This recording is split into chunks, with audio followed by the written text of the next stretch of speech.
The scarcity of water resources is a growing concern worldwide. Excessive exploitation of this resource by the primary sector, industry, human consumption, and climate change have made this resource increasingly scarce. In response to this, water markets have emerged as an economic instrument capable of providing a sustainable and efficient use of the resource, considering that what economic and environmental factors determine water markets in Australia. Under this research question, the variables identified are water markets understood as an economic mechanism where water rights are ceded and both will depend on three factors: climate change, water scarcity, and the economic interest of farmers. The main driver of water prices in the supply of water allocations are determined by the state government of Australia agencies based on the volumes of water stored. As a result, allotment prices are highly dependent of the weather.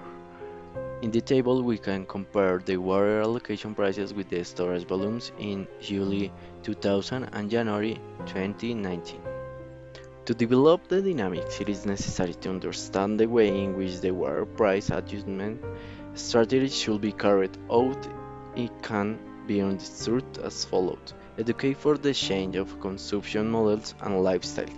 Facing the next era of the water scarcity requires major change in all forms of consumption, from individual use to that of the large corporations. The initial factor is the knowledge and the awareness of the problem to be faced.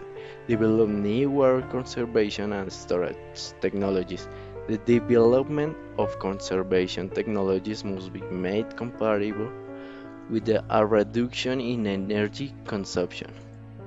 The development of water markets took place mainly in the Murray-Darling Basin for its interconnected water systems. Australia evidenced an increasing development of irrigated agriculture, which encouraged the creation of a water management model that provides water concessions to farmers. However, concerns began to emerge among certain states about drugs, over-allocation of water rights, and environmental degradation in the basin. So emerged the idea of water markets as the best option to control water reallocations and encourage sustainable use among users.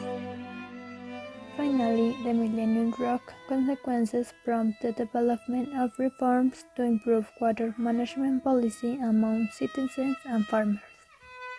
Some of the measures were National Water Initiative and Murray-Darling Basin Plan.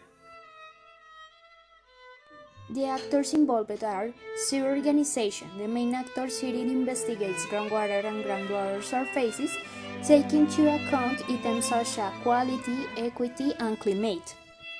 National Water Commission, the agency in charge of water management in the country.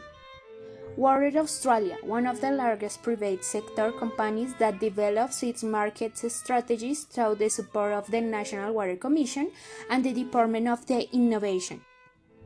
Austrade, the Australian Trade Commission, it is responsible for the positioning the Australian water market in the rest of the world, as well as development and investment. Farmers, who as a result of the creation of water markets were forced to be part of the Australian government's strategies, such as the installation of extraction pumps and method of drilling rings, in addition to the creation of the effective water markets. Indigenous population, a group affected by the scarcity of the water resource and that was also violated for several decades because they were not formally considered farmers.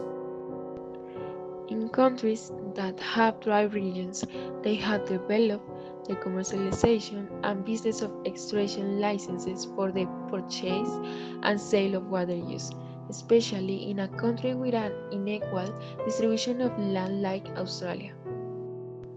The privatization of water ownership has the fact that large irrigation companies have been bought by important transnational corporations that take advantage of the protection of the state to provide water, weakening local economic, social, and ecological needs.